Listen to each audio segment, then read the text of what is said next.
મને સમજાવો. તો કહે છે એક વખતના સમયે દક્ષ પ્રજાપતિને નાયક બનાવ્યો. જ્યારે પ્રજાનો નાયક બન્યો અને એમાં બરાબર, અને આમ પણ આ દુનિયાનો નિયમ છે, પ્રજાનો નાયક બન્યો અને સભા ભરાતી હતી, બધા જ લોકો સભાસદો આવીને બેઠા હતા અને એમાં બરાબર પ્રવેશ થયો. ચારે બાજુ જોતો આવે છે કે મને કોણ પગે લાગે છે, કોણ મારી નિંદા કરે, કોણ કુટલી કરે છે, કોણ મને પગ પ્રણામ કરે, બધું જોતો આવતો હતો. એમાં બરાબર જોયું તો બધા લોકો ઊભા થઈ ગયા હતા, પણ ભગવાન શિવ ઊભા થયેલા નહોતા. એટલે જરા દક્ષને અહંકાર આવ્યો. અને આ દુનિયાનો નિયમ છે, સત્તા મળે એટલે અહંકાર આવ્યા વગર રહે નહીં કોઈ દિવસ. વાસ્તવિકતા છે આ. અને જે માણસમાં લેશ માત્ર પણ, કિંચિત માત્ર પણ અહંકાર આવ્યો, એની નાવ ડૂબે ડૂબે ને ડૂબે. કારણ કે પાણીમાં નાવ હોય એ પોસાય, આપણી નાવ પાણીમાં હોય એ પોસાય, પણ નાવમાં પાણી આવે એ ન પોસાય કોઈ દિવસ. નાનું એવું કાણું પડે અને એમાંથી ધીમે ધીમે પાણી અંદર આવતું જાય તો ભલે એક સાથે ઊંધી ન વળી જાય, પણ ધીમે ધીમે એ નાવ ડૂબ્યા વગર રહે નહીં. એ માણસમાં અહંકાર આવે એટલે આજ નહીં તો કાલે પતન થયા વગર રહેતું નથી કોઈ દિવસ. માટે પરમાત્માને પ્રાર્થના કરી, ઠાકોરજી સંપત્તિ દો, બધું આપજો, પણ કોઈ દી અહંકાર ન દેશો અમને. સંપત દે તો સન્મત પણ દે, નહીં તો તારી સંપતને પાછી લે. પ્રભુ અહીંયા દક્ષને અહંકાર આવ્યો અને એ અહંકારમાં એમણે ભગવાન શિવ માટે ન બોલવાના શબ્દો બોલ્યા. ભગવાન શિવ તો કશું ન બોલ્યા, એ તો ચૂપ રહ્યા. પણ નંદી આદિ ગણોએ એનો જરા વિરોધ કર્યો તો એમની સાથે એને બોલાચાલી થઈ અને એમાં એકબીજા સામસામા લોકોને શ્રાપ આપ્યા છે. ભગવાનને થયું કે અહીંયા વાતાવરણ તંગ બન્યું એટલે લઈને નીકળી જાય છે બધાને. ઘરે આવીને પોતે કોઈ પણ જાતની વાત પોતાના પત્નીને કશું કીધું નહીં કે હું અહીંયા ગયો અને મારું અપમાન થયું આમ તેમ. આ કળિયુગના શંકર માટે એક સંદેશો ભગવાને આપ્યો છે કે સસરાના ઘરે જાઓ અને તમારી થોડીક ઓછી આગતા સ્વાગતા થાય તો એનો ઉપાડો ઘરે ન લેવો અહીંયા આવીને, કે હવે મને કોઈ દી કહેતી નહીં ત્યાં જવાનું, તારા બાપાની ઘરે મને કાંઈ આમ કર્યું નહીં તેમ કર્યું નહીં. આવું ભગવાન શંકરે સમજાવ્યું છે. નહીં તો આટલું મોટું અપમાન થયું હતું છતાં ભગવાને ભવાનીને કશું ન કીધું.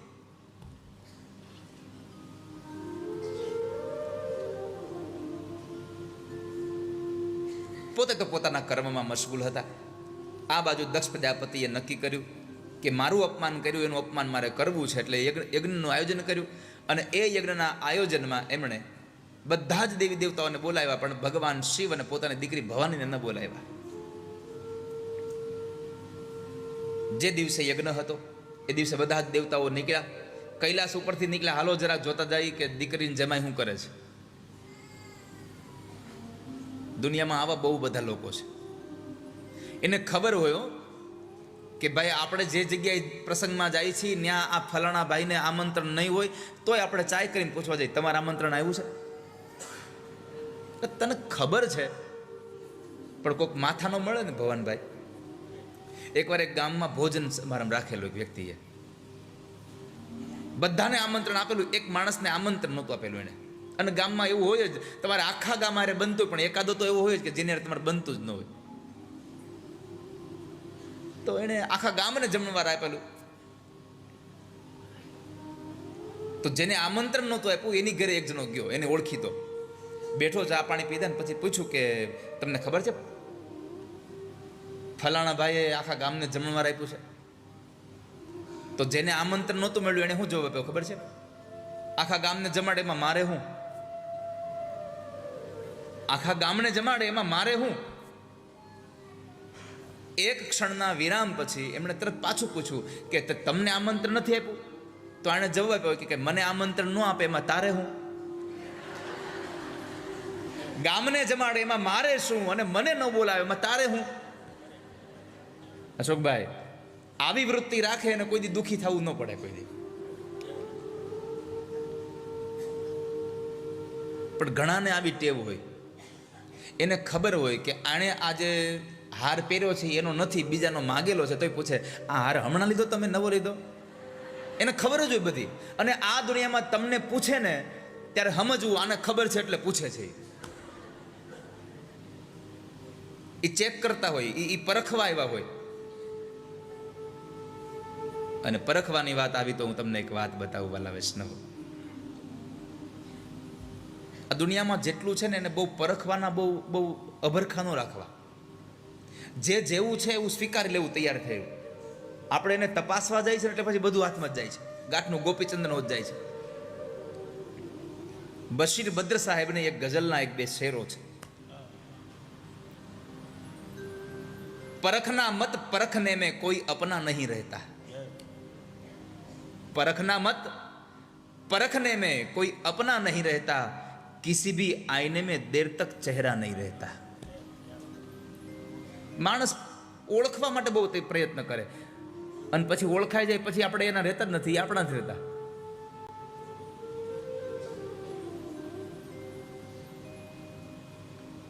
ઓળખાણ થાય ત્યાં સુધી વાંધો નહીં, પણ ઓળખાઈ ન જાય એનું ધ્યાન રાખજો. ઓળખાઈ જાય તો હેરાન થશો, ઓળખાણ થાય ત્યાં સુધી વાંધો નથી.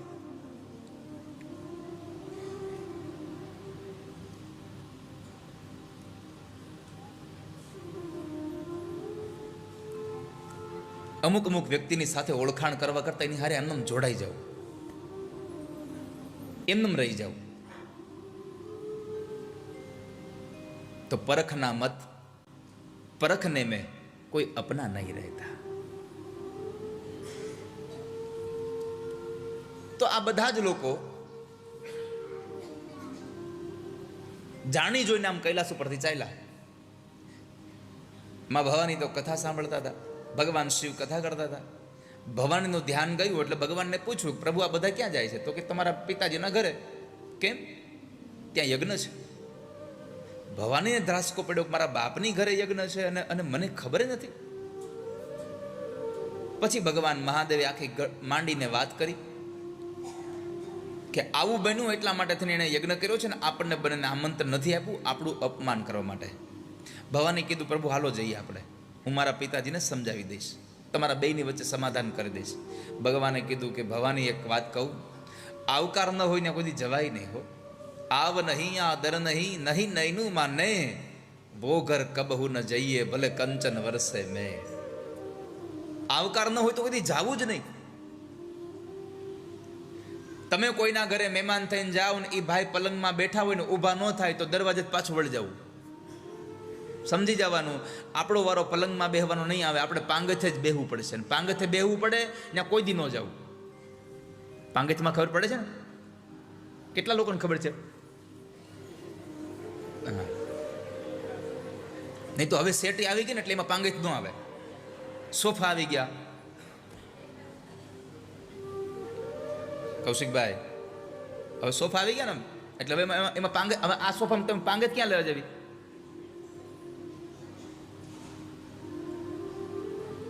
એ તો કાથીથી ભરેલો ખાટલો હોય, ડેલી વચ્ચે ખાટલો નાખ્યો હોય, બે કામમાં આવે. કેટલાને ખબર છે ખાટલો બે કામમાં આવે?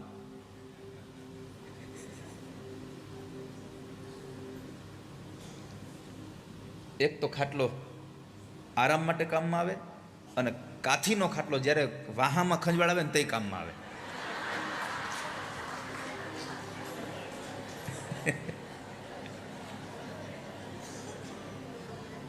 એ જે મીઠી ખંજવાળ હાટું પછી એ ભૂલી ગયો. બધું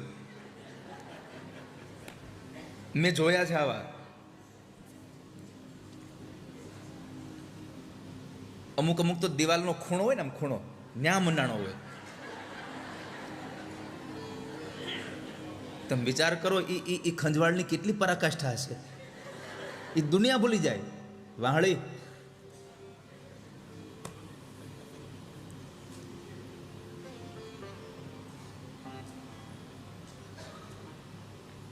ઘણા એવા મશગુલ થઈ ગયા. રહેવા દો ને હવે. એને ભાન જ ન હોય કે આપણા બધાની વચ્ચે બેઠા છીએ. હા, એમ રમાડા જ કરે.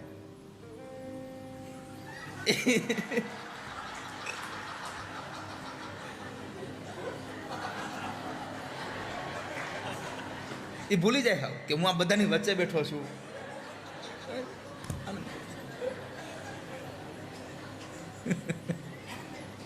હે નાથ, ક્યાંથી ક્યાં લઈ જાઓ તમે બધા? હાલો હાલો, મોડું થઈ જાહે.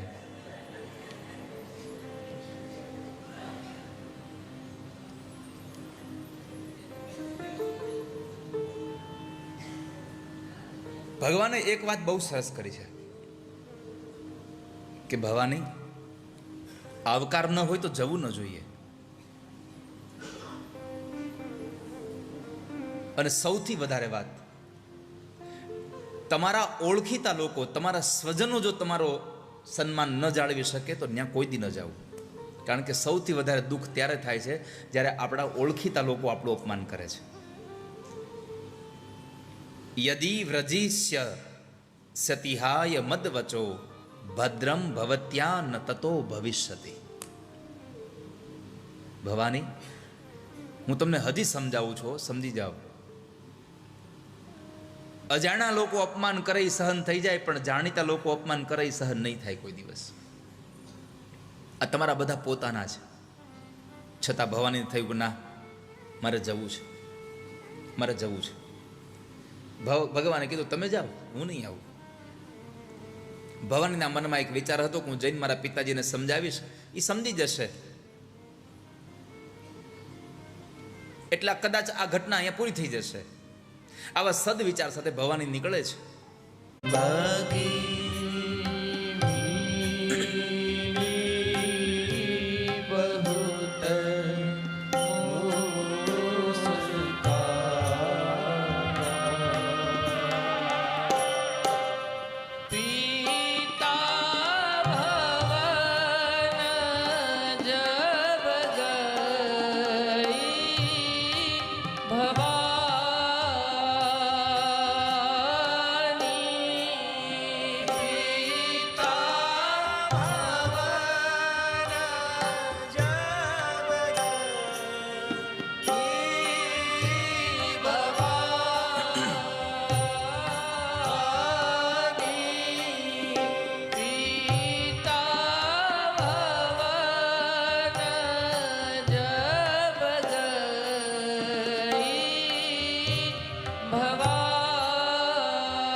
તો બાપના ઘરે જ્યારે ભવાની જાય છે, એમાં નગરના કોઈ લોકો આવકાર નથી આપતા. યજ્ઞશાળામાં જાય છે, બાપ અને દીકરીની નજર મળી, પરંતુ બાપ દીકરીને આવેલી જોઈને પણ અવળું ફરી ગયો. માં ભવાનીના હૃદયની અંદર રુદન ધરબાઈ પડ્યું છે. અંદરથી ઊંડો શ્વાસ જે નીકળે છે, ગરમ નીકળી રહ્યો છે. શું કરવું? બેન પોતાની સામે મળી, પોતાની માની જણી બેન હામી મળે છે, પણ હસે છે કે જુઓ તો ખરા, આમંત્રણ વગરની આવી છે. હવે ક્યાં જાવ? કોઈ સ્થાન બાકી ન રહ્યું, કોઈ આવકાર ન આપ્યો. ભવાની દોડતા દોડતા જ્યારે ઓરડામાં ગયા, તો ઓરડાની અંદર એક સ્ત્રીએ કહ્યું, બેટા ભવાની, આવી ગઈ દીકરા. અને આ સ્ત્રી એટલે ભવાનીના માતુશ્રી પ્રસૂતિ હતા. પોતાનો પતિ અવળો ચાલ્યો, પોતાની દીકરીઓ અવળી ચાલી, પોતાના બધા જ સમાજના લોકો અવળા ચાલ્યા, નગરના લોકો અવળા ચાલ્યા. કોઈએ આવકાર ના આપ્યો. જ્યારે બધાએ તરછોડી, ત્યારે માએ આવકાર આપ્યો.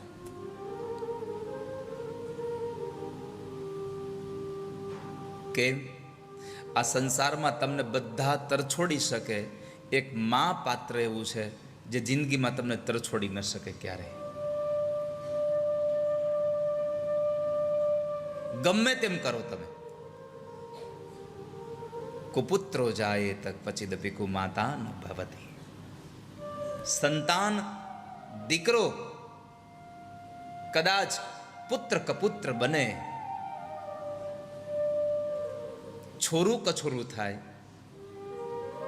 પણ ક્યારેય માવતર કમાવતર ન થાય.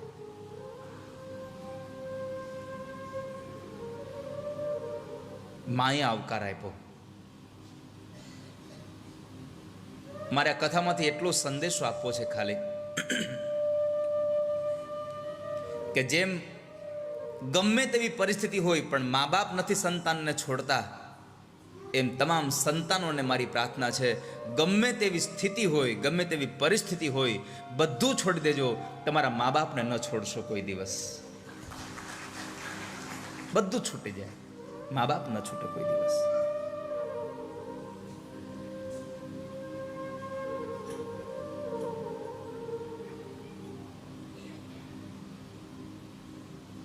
સાસરે જતા પેલા દીકરી જો પોતાના મા બાપથી જુદી રહેવા જતી રહી હોય તો સાસુ સસરાથી જુદું રહેવા જવું જોઈએ.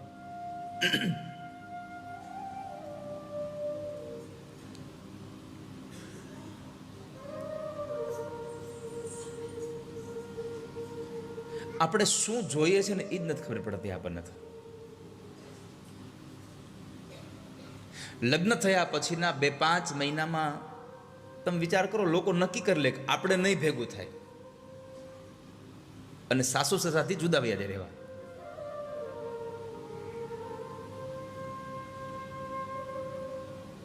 જેટલા લોકો પોતાના આ જીવનકાળમાં, પોતાના સેવા કરવાના કાળમાં જેની સેવા કરવી છે એના કરતાં જુદા રહેવા વયા જાઓ, એ એટલું યાદ રાખજો, જેવું કરો એવું ભરો, એ ભાવના ભૂલશો નહીં.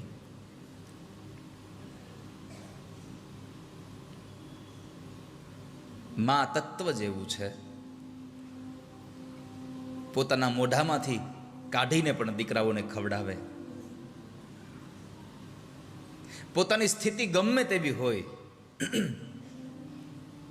પણ પોતાના દીકરાઓને તહેવારોમાં નવા કપડાં અને નવા બૂટ લઈ દે તો સમજવાનું આ પત્ર બીજું કોઈ નહીં, હજી મારો બાપ જીવે છે. દશેરાના દિવસે જ્યારે સાંજે મીઠાઈ આવે ને લોકો આમ આમ આમ આમ આમ છોકરાઓ આનંદ કરતા હોય ને કે મીઠાઈ આવી, મીઠાઈ આવી, એ મીઠાઈ નહીં, એ બાપ આવ્યો એટલે મીઠાઈ આવી છે.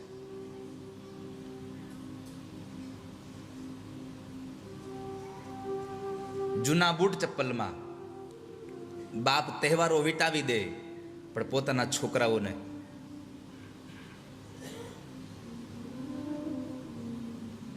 બધું નવું લઈ દે. પણ કરુણા એ છે કે જે મા બાપે પોતાના સંતાનોને ઉછેરવા માટે પોતાના મોઢામાંથી કોળિયાઓ કાઢીને આપી દીધા, એ જ છોકરાઓ મા બાપને ભૂલતા જઈ રહ્યા છે.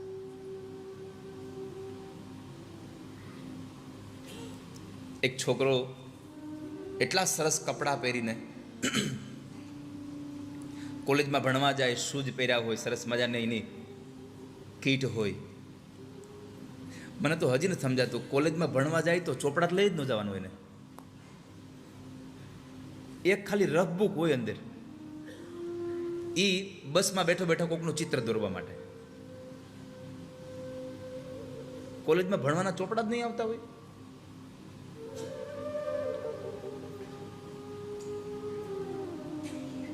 તો કોલેજમાં બધા મિત્રો સાથે બેઠો હોય એટલે એના મિત્રો બધા એની પ્રશંસા બહુ કરતા હતા કે સાચું કહીએ તારી આ કપડાની ચોઈસ બહુ સરસ છે, તારા આટલા સરસ કપડાં છે, તારા આટલા સરસ શૂઝ છે, તું આટલી સરસ હેરસ્ટાઈલ રાખે છે, બહુ સરસ લાગે છે તું. પણ તારા પપ્પા સાવ ગંદારા કપડાં આવા તૂટેલા પહેરે છે, આવા રહે છે. આવું કહીને છોકરાઓ હસે છે. એટલે સાંજે દીકરાએ ઘરે આવીને પોતાની માને કહ્યું કે માં, મારા પપ્પાને કોને, મારા બાપુજીને કોને થોડા કપડાં સારા પહેરે. બધા છોકરાઓ એની વાત મને અહીંયા મારી ઉપર મજાક કરે, મારી હસે છે મને. એટલે માએ કહ્યું હા બેટા, હું કહી દઈશ તારા પપ્પાને. સાંજના સમયે પોતાના પતિ સાથે બેઠા હતા. વાતમાં પત્નીએ પોતાના પતિને કહ્યું, સાંભળ્યું, આજે છોકરો કહેતો હતો કે મારા પપ્પાને કહે ને થોડાક સારા કપડાં પહેરે. કેમ? તો કહે છે કે કોલેજના મિત્રો બધાય તમારા આ મેલા તૂટેલા કપડા ઉપર જોઈને બધા એને કંઈક મજાક કરતા હશે, તમે સારા કપડાં પહેરો ને. તો પતિ એટલું જ કીધું, મારે સારા કપડાં પહેરવા છે. તમે સારા શૂઝ લઈ લો, આપણે કંઈક ફરવા જઈએ, તો કે મારે ફરવા જવું જ છે. આ બધી જ વાતોમાં પતિએ હા ભેળવી. છેલ્લે પત્ની કીધું, તો ભાઈ તમે તમારે કપડાં પહેરવા છે, તમારે શૂઝ પહેરવા છે, ભણો, તમારે ફરવા જવું છે, તો પછી બધું કરતા કેમ નથી? ત્યારે એક જ વાક્યમાં જવાબ આપ્યો એ યુવાન દીકરાના બાપે કે આ બધું નવા કપડાં હું લઈશ, નવા શૂઝ હું લઈશ, ફરવા હું જઈશ, તો હું મારા દીકરાને શું લઈ દઈશ? સ્થિતિ ખરાબ હતી. આવી સ્થિતિમાં પણ આપણને આપણા મા બાપે પ્રસન્ન રાખવાના પ્રયત્નો કર્યા છે. માટે મારી પ્રાર્થના છે કે ખરાબ સ્થિતિમાં પણ બાળકને પ્રસન્ન રાખવા માટે મા બાપે ખૂબ પ્રયત્નો કર્યા હોય, એવા તમામ બાળકો જ્યારે ખૂબ સારી પરિસ્થિતિમાં હોવ ત્યારે તમારા મા બાપ દુઃખી ન થાય એની કાળજી રાખજો. બીજું કંઈ કરો કે ન કરો. અમારે કૌશિકભાઈના પિતાશ્રી ઉંમરભાઈ, એમની ખૂબ ઉંમર છે, 28 તારીખ સુધી ભવનભાઈ રોકાવાના હતા અહીં, પણ એમના બાપુજીની 91-92 વર્ષની ઉંમર અને થોડી એમની માનસિક સ્થિતિ પેલી કે એટલે એમની સાથે વાત થઈ તો કે તમે વહી આવો ને, તો એ માણસ 28 તારીખ સુધી રોકાવાના હતા, પણ બાપુજીના એક પ્રેમને માત્ર એ માણસ આજે નીકળી જાય કે મારા દાદા જતું રહેવું પડશે, મારા બાપુજી મને યાદ કરે છે. તમારામાં આ ભાવ હજી છે એટલે તમારી આવનારી પેઢી પણ તમારી આ ભાવને વિચારીને રહેશે. યાદ રાખજો, કારણ કે જેવું કરો એવું ભરો. સંતાનથી સેવા ચહો, સંતાન છો સેવા કરો. માટે આપણી ફરજ છે કે મા બાપની સેવા કરીએ. માએ તિરસ્કાર ના આપ્યો, માએ અપનાવી લીધો. ભવાની ઊભા થયા, સાંત્વના મળી, દોડતા ફરી પાછા યજ્ઞશાળામાં આવે છે. યજ્ઞશાળામાં પોતાના પતિનું અપમાન જોયું.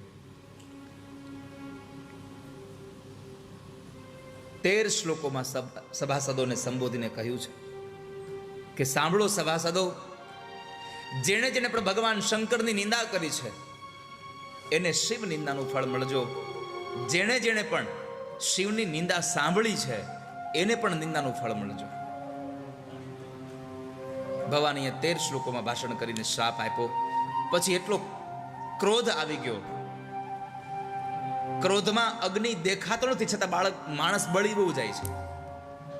ક્રોધનો અગ્નિ તમને દેખાશે નહીં ક્યારે, છતાં માણસ બળે બહુ. જમણા પગના અંગૂઠામાંથી યોગાગ્નિ પ્રગટ કરી અને મા ભવાનીએ પોતાના દેહનો ત્યાગ કર્યો. યજ્ઞશાળામાં હાહાકાર મચી ગયો. નંદી આદિ ગણોને ઋષિ મુનિઓએ સળગતા લાકડાઓ લઈ અને એને ભગાડ્યા છે. દેવર્ષિ નારદ ભગવાન મહાદેવ પાસે જાય છે અને ભગવાન મહાદેવ પાસે જઈને પ્રાર્થના કરીને કીધું, પ્રભુ ગજબ થયો. શું થયું? માં ભવાનીએ દેહનો ત્યાગ કર્યો છે, અગ્નિમાં બળી મર્યા છે. ભવાનીના દેહના અગ્નિમાં બળવાના સમાચાર સાંભળ્યા અને ભગવાન મહાદેવની ભ્રુકુટીનો વર્ણ બદલાઈ ગયો, આંખનો રંગ બદલાઈ ગયો. પોતાની જટાને ખોલી એમાંથી એક લટ તોડી પથ્થર પર પછાડીને વીરભદ્રને પ્રગટ કર્યા. કહ્યું કે જાઓ, દક્ષ પ્રજાપતિનો યજ્ઞ વિધ્વંસ કરી નાખો. ભગવાનનો મોકલેલો ગણ આવે છે અને આ બાજુ ભગવાન મહાદેવ એટલા બધા ક્રોધિત હતા. ક્રોધમાં પરમાત્મા ભગવાન મહાદેવ તાંડવ નૃત્ય નાચી રહ્યા છે.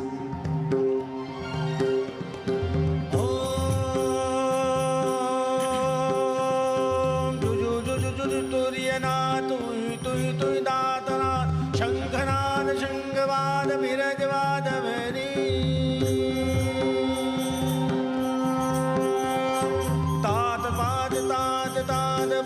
तात प्रगट दान धन घट मरखट लघाट मंद मंद भेरी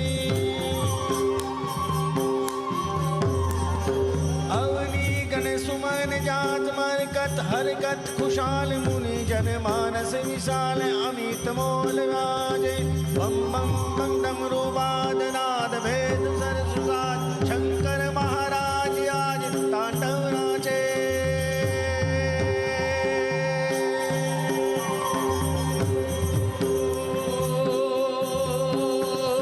अहो कृपालु नेत्रभाल निर्गुणं निरञ्जनं त्रिलोकपाल व्यालमाल कष्टमाल भञ्जनम् त्रिशूलधारी भूतचारी अर्धचन्द्रशेखरम् वेदान्तशास्त्रशोधकं नमामि नाथशङ्करं वेदान्तशास्त्रशोधकं नमामि नाथशङ्करम् એવા સમયે ભગવાન તાંડવ નૃત્ય નાચે. વીરભદ્ર આવ્યા છે, યજ્ઞનો વિધ્વંસ કર્યો. દક્ષ પ્રજાપતિનું મસ્તક ઉતારી લઈને યજ્ઞમાં નાખી દીધું. હાહાકાર મચ્યો. દેવતાઓ બ્રહ્મા પાસે ગયા. બ્રહ્માને જેને કીધું, બ્રહ્મા અમને બચાવી લો, બચાવી લો. બ્રહ્માએ પૂછ્યું, થયું શું? તો કહે છે કે દક્ષને ત્યાં યજ્ઞમાં ગયા હતા અને આવી ઘટના ઘટી. પેલો ભગવાનનો મોકલેલો વીરભદ્ર આવ્યો છે, અમને મારી નાખશે, એમને બચાવી લો ને. ભગવાન બ્રહ્માએ એટલું જ કીધું કે તમને દક્ષની ઘરે જવાનું કીધું તું કોને? મારો દીકરો હતો તોય હું નથી ગયો. ખોટા કામ કરેની ઘરે કોઈ દી જવાય? અહંકાર જેનામાં હોય એની ઘરે કોઈ દી જવું નહીં. કારણ કે અહંકારીની ઘરે જાઓ એટલે એના ઘરમાં રહેલી વસ્તુ તમે કદાચ ખાઓ પીવો તો એનો અહંકાર તમારામાં આવે. અહંકારી વક્તા પાસે કોઈ દી કથાય ન સાંભળવી. જેને પોતાના જ્ઞાનનો અહંકાર હોય એની પાસે કથા ન સાંભળવી. કારણ કે એના કથાના શબ્દોમાં પણ અહંકાર ભળીને આવે. એ તમારા કાન દ્વારા તમારામાં જાય, એ ઉદ્ભવ તમારામાં થશે. માટે ક્યારેય પણ અહંકારી માણસના ઘરનું ભોજન ન કરીએ, અહંકારી માણસની કથાઓ ન સાંભળીએ કોઈ દિવસ.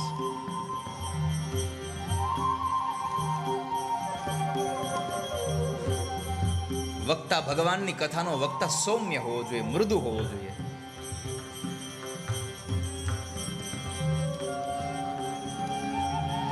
ભગવાન બ્રહ્માએ કહ્યું કે હું કઈ નહીં કરી શકું, તમે નારાયણ પાસે જાઓ.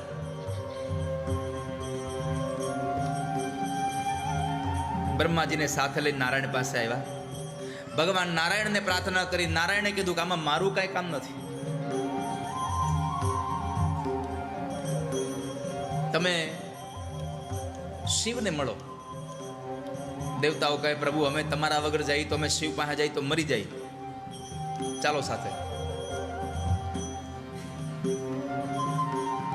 બ્રહ્મા અને ભગવાન નારાયણની આગેવાનીમાં સૌ દેવતાઓ ભગવાન મહાદેવ પાસે આવે છે. આવીને જોયું તો ભગવાન મહાદેવ માં ભવાનીના શબને લઈ ખભા પર રાખી ઉત્તરથી દક્ષિણ, દક્ષિણથી ઉત્તર થઈ રહ્યા છે. દેવતાઓ પરમાત્માની સ્તુતિ કરે છે. ભગવાન શાંત નથી થતા. ત્યારે ભગવાન નારાયણે પોતાના સુદર્શન ચક્ર વડે માં ભવાનીના શબના ટુકડા કર્યા અને એ ટુકડાઓ આ ધરતી પર પડ્યા. જે જે જગ્યાએ માં જગદંબાના શરીરના ટુકડા પડ્યા ત્યાં ત્યાં જગદંબાની શક્તિપીઠની સ્થાપના થઈ. અને આજના વર્તમાન સમયમાં પણ બધી જ શક્તિપીઠોમાં માની આરાધના થઈ રહી છે. જગદંબાની ઉપાસના થઈ રહી છે.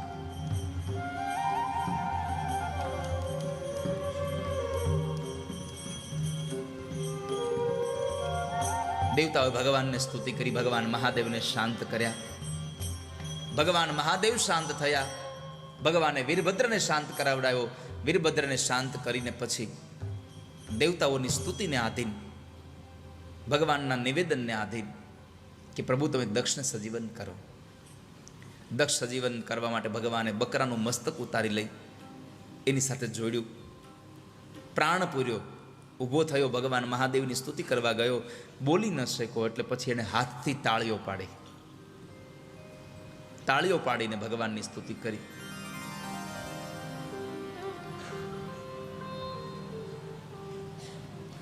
પરમાત્માને પ્રાર્થના કરી. ભગવાન એનો યજ્ઞ સંપન્ન કરે છે.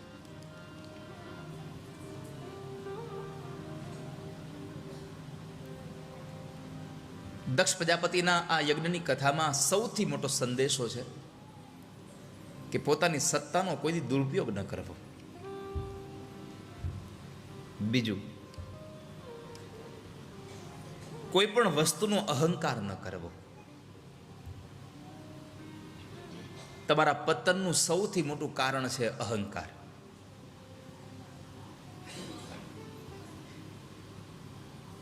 એક શિલ્પકાર હતો, એટલી સરસ મજાની મૂર્તિઓ બનાવે.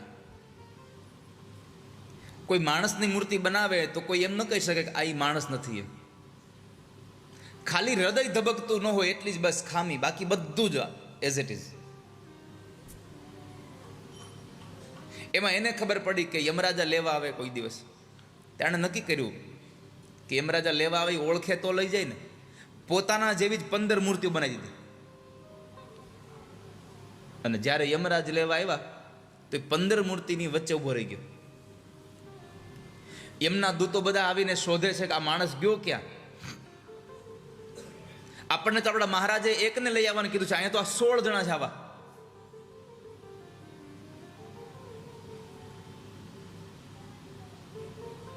એ માણસને એટલું શિલ્પકામ સારું હતું કે આટલી કમથી તમે ભૂલ ન ગોતી શકો. યમના દૂતો ખાલી હાથે પાછા ગયા. યમરાજે પૂછ્યું કે તમને તો મેં કામે મોકલ્યા હતા ને? તો કે મહારાજ ગયા તો ખરા, પણ તમે જે લેવા મોકલો તો એવા તો એક નથી, એવા તો 16 છે. લાવવાનો કોને હતો? યમરાજે કીધું બને જ નહીં એવું 16 જણા હોય, એક જ છે એવો તો. અરે મહારાજ, અમે જૂઠું શું કામ બોલીએ? અમારું તો કામ જ છે લઈ આવવાનું. અમે જ્યારે લેવા ગયા ત્યારે એક જ લાઈનમાં 16 જણા ઊભા હતા. લાવો કોને એ તમને પૂછવા આવ્યા છે. યમરાજે કીધું તમે રહેવા દો, મન જવા દો. યમરાજે પોતે આવ્યા છે. આ 16 મૂર્તિઓ વાળાને આમ જોયો, ક્યાંય મળતો નથી.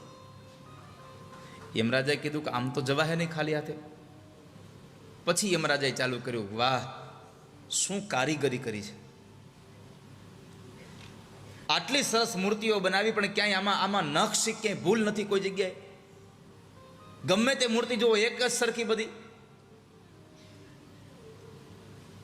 નહીં તો એકનો એક શિલ્પકાર હોય પણ 1-2 મૂર્તિ બનાવે તો થોડોક તો ફેર રહી જ જાય. યમરાજાએ કીધું કે આમાં કાંઈ ભૂલ નથી, શું વાત છે? આમ બોલતા બોલતા આવ્યા અને એમાં એક મૂર્તિ અમે ઓહો, આમાં એકમાં ભૂલ રહી ગઈ થોડી. આમાં એકમાં ભૂલ રહી ગઈ. આવા શબ્દો ઓલો માણસ સાંભળતો હતો, એ મૂર્તિમાં વચ્ચે ઊભો રહી ગયો હતો. અને એને અહંકાર હતો કે મારી કોઈ દી ભૂલ ક્યાંય પડે, મારી ભૂલ જ ન હોય. આવો અહંકાર એને વ્યાપેલો હતો. યમરાજાએ 2 વખત બોલ્યા કે આ માણસ કારીગર બહુ સારો છે, પણ આ એક મૂર્તિમાં થોડીક એ ભૂલ ખાઈ ગયો. અને ત્યાં તો કૂદીને આવ્યો, મારી ભૂલ હોય જ નહીં કોઈ દી. યમરાજાએ કાઠલો પકડીને કીધું આ જ ભૂલ હતી, હાલ હવે ભેગો. આ સંસારમાં માણસને પોતાનો અહંકાર મારે છે.